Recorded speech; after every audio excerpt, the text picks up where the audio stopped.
मार्च 1996 England का Manchester शहर, जिसमें एक लड़की जो कि अभी 17 साल की थी और उसका जो बॉयफ्रेंड था वो 48 साल का था। उस 48 साल के बॉयफ्रेंड ने उसको इतना ज्यादा टॉर्चर किया जिसके बारे में आप सुनेंगे तो आपकी रूह कांप जाएगी। पहले तो उसने उस 17 साल की लड़की को पीटना शुरू किया, लेकिन पीटने से जब उसका मन भर गया उसके बाद से उसने उसको जगह जगह से प्रेस से जला दिया। और जलाने के बाद भी वो रुकने वाला नहीं था। उसके शरीर पे उसने बहुत जगहों पर चाकू से पंचर कर दिया। और इतना ही नहीं बल्कि उसने उसकी आंखें भी अपने हाथों से बाहर निकाल ली। और ऐसा वो क्यों कर रहा था इसके बारे में हम इस वीडियो में आज जानेंगे। अगर आप इस केस को पूरी तरह से जानना चाहते हैं तो बने रहे हमारे साथ इस वीडियो के आखिर तक। नमस्कार दोस्तों, मैं हूं अंकित और आज मैं फिर से हाजिर हूं आप सब लोगों के लिए एक और क्राइम स्टोरी लेकर। अगर आप इस चैनल पर नए हैं तो चैनल को सब्सक्राइब कर ले, वीडियो पसंद आए तो लाइक एंड शेयर जरूर करें। और वीडियो पर जाने से पहले अगर आप कमजोर दिल के हैं तो इस वीडियो को आप यहीं पर छोड़ सकते हैं, क्योंकि आज जो इस केस में आप लोगों को मैं बताने वाला हूं वो कमजोर दिल वालों के सुनने के लायक नहीं है। तो चलिए चलते हैं आज के एक और इंटरेस्टिंग एपिसोड पर।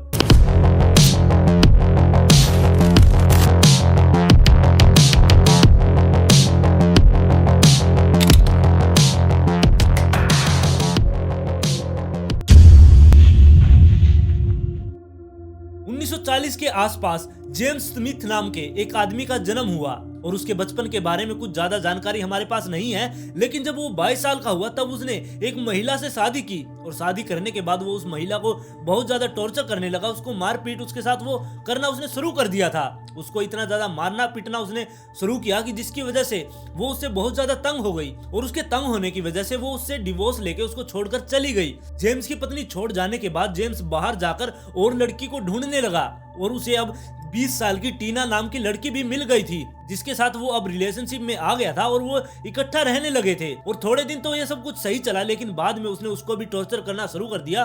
वो उसको पंचिंग बैग की तरह यूज किया करता, वो बहुत ज्यादा उसको पीटा करता। ना सिर्फ वो उसे पीटा करता, कई बार तो वो उसे बाथटब में डुबोने की भी कोशिश किया करता, जिसकी वजह से वो तंग आकर वो भी उसको छोड़कर चली जाती है। जिसके बाद वो एक और लड़की की तलाश में निकल पड़ता है। उसे तभी एक और लड़की मिल जाती है जो कि सिर्फ 15 साल की थी और उस लड़की का नाम वेंडी था। और वेंडी के साथ भी ये पहले तो सही तरह से रहने लगा, लेकिन बाद में धीरे धीरे ये अपना असली रंग दिखाने लगा और उसको भी ये बहुत ज्यादा टॉर्चर करने लगा था। और वो भी उसको मारना पीटना उसने शुरू कर दिया और उसको भी उसने बाथटब में डुबोकर मारने की कोशिश की। लेकिन वो भी कैसे ना कैसे करके 1 साल के अंदर ही वो अपना रिलेशनशिप खत्म करती है और उसके पास से भाग जाती है। और जब विंड ने भी इसको छोड़ दिया उसके बाद से ये एक और लड़की की तलाश में निकल पड़ा और तभी इसकी मुलाकात होती है एक 14 साल की बच्ची से। और उस बच्ची का नाम कैली था और उसका जन्म 18 मई 1978 को हुआ था। और लोगों ने बताया कि कैली एक बहुत ज्यादा प्यारी बच्ची थी, वो सबके साथ बहुत प्यार से बात किया करती और वो अपने स्कूल में हॉकी टीम के अंदर थी, वो हॉकी खेला करती और उसको अपनी उम्र से ज्यादा बड़े लोगों के साथ दोस्ती करना बहुत ही अच्छा लगा करता और उनके साथ वो घूमने भी जाया करती। और 14 साल की उम्र में ही उसने एक बेबी सिटिंग का काम भी सीख लिया था। और एक बार जब वो किसी व्यक्ति के घर पर बेबी सिटिंग का काम कर रही थी तब वो इत्तेफाक से जेम्स से मिली। जेम्स ने उससे बातें की और उसको वो घर तक छोड़ने गया और उसको जब तक वो घर छोड़ के आ रहा था उसने उसको कन्विंस कर लिया कि वो उससे हर रोज मिले। अब वो दोनों हर रोज मिलने लगे थे और धीरे धीरे कैली उसके जाल में फंसने लगी। और जैसे जैसे टाइम बीतता गया ये इससे बहुत ज्यादा अटैच हो गई और वो जेम्स के घर भी जाना उसने कैली ने शुरू कर दिया था। अब कैली घंटों घंटों जेम्स के घर पर बैठी रहा करती, वहीं पर वो सारा दिन निकाल दिया करती। लेकिन जब कैली अपने घर से बाहर रहा करती तब उसके माता पिता को उसकी चिंता होने लगी कि कैली कहाँ जा रही है। और तब उसके माता पिता ने कैली से पूछा भी कि तुम इतने घंटों तक कहाँ रहती हो, लेकिन वो कुछ ना कुछ बात करके घर वालों से बात को छुपा लिया करती। लेकिन एक दिन उसने फैसला कर लिया था कि वो अब घर वालों को सब कुछ सच सच बता देगी। कैली ने फिर अपने घर वालों से बताया कि उसकी क्लास में जो एक 14 साल का लड़का है जिसका नाम डेव स्मिथ है और वो उसका बॉयफ्रेंड बन गया है, वो उसके साथ ही घूमने के लिए जाया करती है, इसलिए उसे टाइम लग जाता है। और कैली के घर वालों को भी इस बात पर कोई आपत्ति नहीं हुई कि उसका कोई बॉयफ्रेंड है। उनको अब कोई टेंशन नहीं थी कि उनकी बेटी बाहर रहती है और इंग्लैंड में बालिग होने की उम्र 16 साल है। इसलिए जेम्स ने कैली को यह समझा रखा था कि वो 16 साल की होने तक यानी कि 2 साल तक अपने रिलेशनशिप को अपने माता पिता से छुपा कर रखे। और ऐसे ही धीरे धीरे टाइम बीतता रहा और कैली जेम्स के घर पर जाती रही, लेकिन उसके माता पिता ये सोच रहे थे कि वो उसके बॉयफ्रेंड जो कि 14 साल का उसके पास जा रही है, लेकिन उन्हें नहीं पता था कि वो एक 46 साल के आदमी के पास रहने के लिए जा रही है। और फिर उसके 2 साल बाद जब कैली 16 साल की हो गई तब कैली ने अपने घर पर कहा कि मैं अपने बॉयफ्रेंड से आप लोगों को मिलवाऊंगी। और फिर एक दिन कैली जेम्स को अपने घर पर लेकर आती है, लेकिन जिस टाइम पर वो दोनों घर पर आए थे उस टाइम पर कैली के माता पिता घर पर नहीं थे, इसलिए कैली जेम्स को अपना घर दिखा रही थी। तभी उनके माता पिता पीछे से आ गए और जब उन्होंने अंदर एंटर किया तब उन्होंने देखा कि एक 48 साल का आदमी वहां पर खड़ा है। तब उन्होंने कैली से पूछा कि ये कौन है। तब कैली ने बताया कि यही मेरा बॉयफ्रेंड है। और उसके घर वालों ने जब उससे पूछा कि तुम्हारी उम्र कितनी है, तब उसने बताया कि मेरी उम्र 32 साल है। जो कि 48 साल का आदमी था, उसने खुद की उम्र 32 साल बताई, लेकिन उसकी शक्ल से वो और कम उम्र बता नहीं सकता था, इसलिए उसने अपनी उम्र 32 साल बताई। और यहाँ पर कैली की माँ को और उसके पिताजी को इतना ज्यादा गुस्सा आ रहा था कि कैली की माँ को तो इतना गुस्सा आ गया था कि वो सोच रही थी कि वो किचन में जाए और वहां से एक चक्कू उठाकर लाए और इसकी पीठ पर घोंप दे, लेकिन वो कुछ नहीं कर सकती थी, इसलिए वो वहीं पर खड़ी रही और उनसे बातें करने लगी। और फिर थोड़ी देर बात करने के बाद जेम्स वहां से चला गया। फिर कैली के माता पिता ने कैली को समझाने की कोशिश की, लेकिन कैली के ऊपर अब जेम्स ने पूरा कब्जा कर लिया था। उसने उसको अपने जाल में फंसा लिया था। वो अपने माता पिता की बात सुनने वाली नहीं थी, इसलिए उसने अपने माता पिता की बातों को इग्नोर कर दिया। अब कैली के माता पिता को कैली की बहुत ज्यादा चिंता होने लगी, इसलिए वो बाहर जाकर ढूंढने लगे कि ये डेव स्मिथ कहाँ रहता है, लेकिन उसने अभी तक अपना असली नाम नहीं बताया था, जो कि जेम्स था। वो कैली के माता पिता से डेव स्मिथ बनके ही मिला था। जिसके बाद कैली के माता पिता घर से बाहर निकलते हैं और उसको ढूंढने लगते हैं। मतलब कि वो डेव के घर को ढूंढ रहे थे, लेकिन उन्हें कहीं भी डेव नाम का कोई भी व्यक्ति नहीं मिला। लेकिन पता नहीं कहां से कैली के माता पिता को ये पता चल गया कि जो वो डेव है वो डेव नहीं है, उसका असली नाम जेम्स है और वो 32 साल का नहीं है, वो 48 साल का एक आदमी है। और दूसरी तरफ जेम्स ने अब कैली को मारना पीटना भी शुरू कर दिया था। वो उसे बहुत ज्यादा टॉर्चर करने लगा था। वैसे कैली तो अभी अपने घर पर रहा करती, लेकिन वो ये सोचा करता कि वो घर पर भी किससे बात कर रही है, किसके साथ बैठी है, वो हर एक डिटेल उसको बताए। और तो और कैली जब जेम्स से मिलने के लिए उसके घर पर जाया करती और उसके घर से मिलने के बाद वो अपने घर जाया करती, तब उसे ये पता हुआ करता कि वो कौन सी बस में बैठी है और उसकी बस कितनी देर में उसके घर तक उसको पहुंचा देगी और वो घर के अंदर कितनी देर में एंटर हो जाएगी। और उसी टाइम पर उसके घर के फोन बजने शुरू हो जाया करते। और धीरे धीरे कैली को ये समझ आने लगा कि वो उसे टॉर्चर कर रहा है और उसने सोचा कि वो अब उससे पीछा छुड़वा ले और उसको छोड़कर भाग जाए। लेकिन जब वो उसे छोड़ने के लिए उससे बात करती है, लेकिन वो उसे छोड़ता नहीं है। वो उसका पीछा करने लगता है और उससे बहुत ज्यादा तंग करने लगता है, जिसकी वजह से कैली उसके साथ दोबारा से रिलेशनशिप में आ जाती है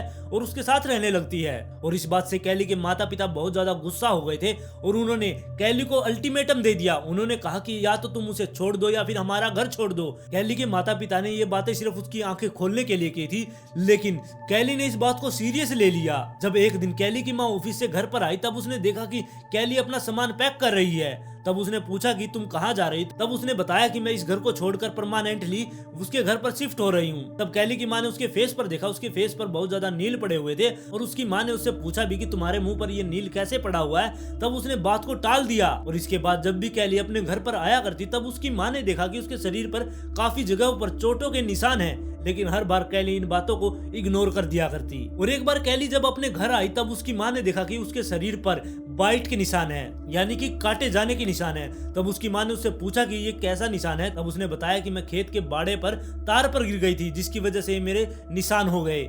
लेकिन उसकी माँ को पता था कि ये काटे जाने के निशान है।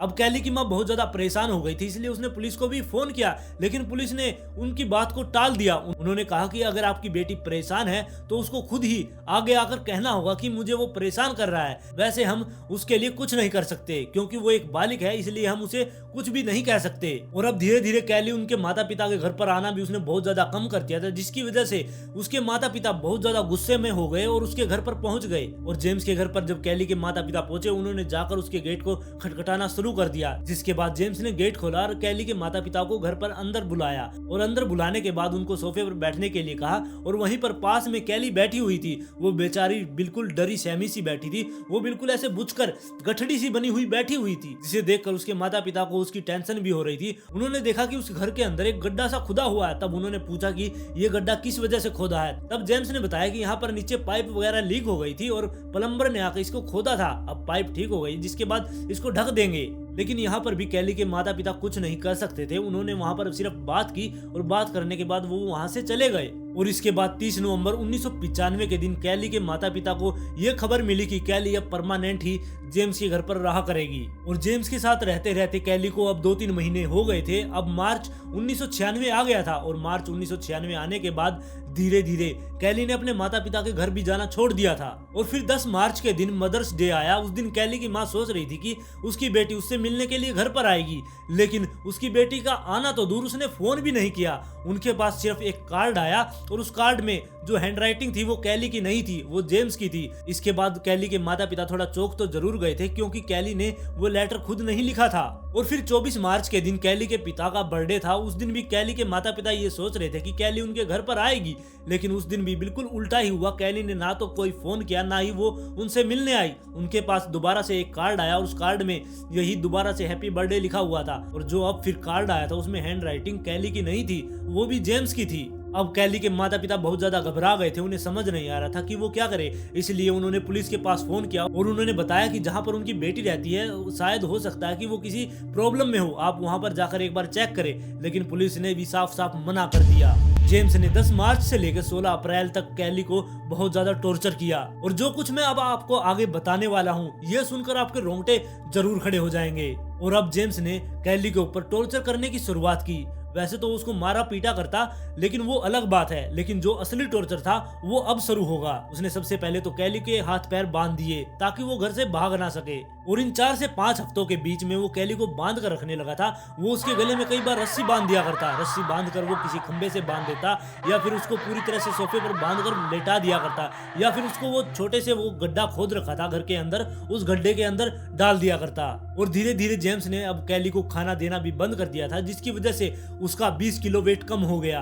और धीरे धीरे उसने उसको पानी देना भी बंद कर दिया, जिसकी वजह से उसके शरीर में बिल्कुल पानी की कमी हो गई और वो बिल्कुल कमजोर हो गई, जिसकी वजह से वो उसके साथ कोई भी लड़ाई नहीं कर सकती थी। वो उसको टॉर्चर कर रहा था तो वो उसको रोकने के लिए कुछ भी नहीं कह रही थी। और सबसे पहले जेम्स ने कैली के साथ वो सारे टॉर्चर किए जो कि कैली को सहने की आदत पड़ गई थी। मतलब कि वो उसको मारा पीटा करता, वो उसको पंचिंग बैग की तरह यूज करने लगा था। उसने उसको इतना ज्यादा मारा था कि उसके हाथ पैर की हड्डियां भी टूट गई थी। और कैली को पीटने के बाद जेम्स का मन भर गया था। अब वो सोच रहा था कि इसको और ज्यादा तड़पाऊं कैसे। इसलिए उसने किचन से चाकू और कांटा उठाया, जिससे हम मैगी वगैरह खाते हैं, वो वाला कांटा उठाया और चाकू उठाकर उसकी बॉडी को वो पंचर करने लगा। उसकी बॉडी पर उसने बहुत ज्यादा होल बना दिए चाकू मार मार के। और उसके बाद उसने कैंची ली और कैंची को कैली के मुंह के अंदर उसने घोपना शुरू कर दिया। ये सुन के ही बहुत ज्यादा डर लग रहा है, लेकिन अभी तो कुछ भी नहीं, अभी तो शुरुआत हुई है। और जेम्स ने कैली के हाथ और पैर तो पहले ही तोड़ रखे थे, जिसकी वजह से वो चल नहीं पा रही थी। और अब जेम्स ने एक प्रेस को गर्म किया और गर्म करने के बाद वो कैली की थाई पर लगा दी और उसके हिप्स पर और उसके शरीर के कई हिस्सों पर उसने गर्म प्रेस लगा दी, जिसकी वजह से उसका शरीर जल गया था और उसे बहुत ज्यादा दर्द हो रहा था। और जेम्स यहाँ पर भी रुकने वाला नहीं था। उसने एक कटर उठाया, जिससे हम पौधों की टहनियां वगैरह काटते हैं, वो वाला कटर उठाया और कैली के शरीर को काटने लगा। उसने पहले तो उसके कान काटे, फिर उसके बाद उसकी नाक, उसके होठ, उसके शरीर पर कई जगह उसने काटा। और कैली बेचारी वहां पर दर्द से रहा रही थी। वो भीख मांग रही थी उससे कि उसको वो छोड़ दे, लेकिन उसके मन में कोई भी दया नहीं थी। वो बिल्कुल उसे टॉर्चर करता जा रहा था। इसके बाद वो कटर को तो नीचे रख देता है, लेकिन अपने दोनों हाथों से वो कैली की आंखें निकाल लेता है। और कैली की आंखें निकालने के बाद भी वो नहीं रुका। उसने चाकू उठाया और चाकू उठाने के बाद उसकी जो कैली की खाली सॉकेट थे, मतलब कि उसकी आंखों के खाली सॉकेट थे, उनके अंदर वो चाकू से वार करने लगा। जरा आप सोच कर देखिए वो बेचारी उस टाइम किस दर्द में रही होगी। उसके आंखें निकाले जाने के बाद भी वो 5 दिन तक जिंदा थी। अब जरा आप सोच कर देखिए उसने उस टाइम पर कितना ज्यादा दर्द सहन किया होगा। और 16 अप्रैल के आसपास जेम्स ने फैसला किया कि वो कैली की हत्या कर देगा। इसलिए वो कैली को उठाकर बाथ टब में लेके जाता है और वहां पर पानी चला देता है, जिसकी वजह से कैली डूबकर उस बाथ टब में मर जाती है।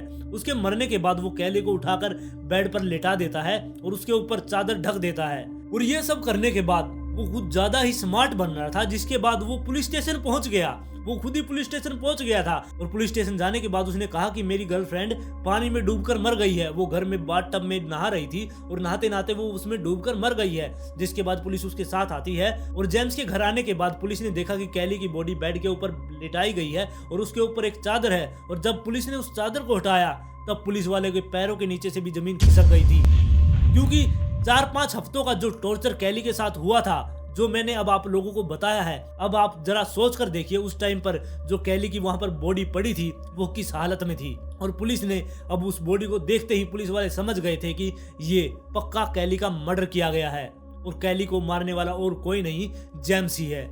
इसलिए पुलिस ने ना देर करते हुए जेम्स को पकड़ लिया और पुलिस स्टेशन में लेकर गई। और पुलिस स्टेशन में जाने के बाद पुलिस वालों ने कैली की माता पिता को भी ये खबर दी कि उनकी बेटी मारी जा चुकी है। लेकिन अगर पुलिस वाले अपना काम ठीक से करते, जब कैली की मां ने पुलिस वालों को बताया था कि उसकी बेटी किसी प्रॉब्लम में हो सकती है, अगर उसी टाइम वो कुछ एक्शन ले लेते तो शायद कैली उस टाइम पर बच जाती। लेकिन पुलिस वालों की गलती की वजह से वो बेचारी 17 साल की मासूम मारी गई।